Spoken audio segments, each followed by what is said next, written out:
திருமணத்துக்கு பிறகு தொடர்ந்து நடிப்பதில் ஆர்வமாக இருந்தார் சமந்தா. இதற்கு நாக சைத்தன்யாவும் பெரிதாக எதிர்ப்பு தெரிவிக்கவில்லை. ஆனால் மாமனார் தரப்பில் சமந்தா நடிப்பதற்கு எதிர்ப்பு வந்ததாக தெரிகிறது. எனினும் சினிமாவில் நடிப்பதில் உறுதியாக இருந்தார் சமந்தா. இந்நிலையில்தான் இருவரும் திடீரென விவாகரத்து அறிவித்தனர். சினிமாவில் நடிக்க வந்ததால் தான் மனமுறிவு ஏற்பட்டதாக சிலர் சொன்னார்கள். சமந்தாவுக்கு மயோசிட்டிஸ் நோய் இருந்ததால் தான் மனமுறிவு ஏற்பட்டதாக மேலும் சிலர் சொன்னார்கள். எனினும் இது குறித்து உண்மைத்தன்மை தெரியவில்லை. இதற்கு பிறகு நாக சைத்தன்யா இரண்டாவது திருமணம் செய்து கொண்டார். இப்போ சமந்தாவும் இரண்டாவது திருமணம் செய்ய போவதாக செய்திகள் வெளிவந்த வண்ணம் உள்ளன. விவாகரத்துக்கு பிறகு மிகவும் செக்ஸியாக நடித்தார் சமந்தா. ஆனாலும் அந்த படங்கள் சரியாக போகவில்லை. எனவே வெப் தொடருக்கு மாறினார்.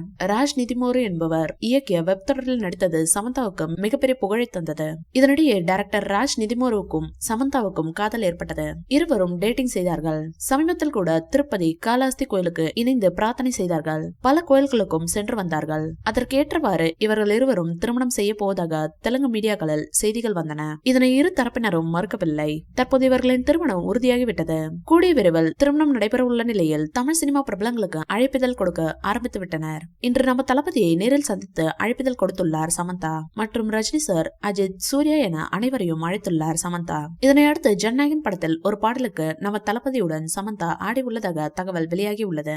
அந்த பாடல் தான் முதல் பாடலாக வெளியிட இருக்கிறார்களாம். இந்த வீடியோ பிடிச்சிருந்தா லைக் பண்ணுங்க, ஷேர் பண்ணுங்க. மேலும் விஜய் சார் பற்றிய தகவல்களுக்கு எங்க சேனலை சப்ஸ்கிரைப் பண்ணுங்க.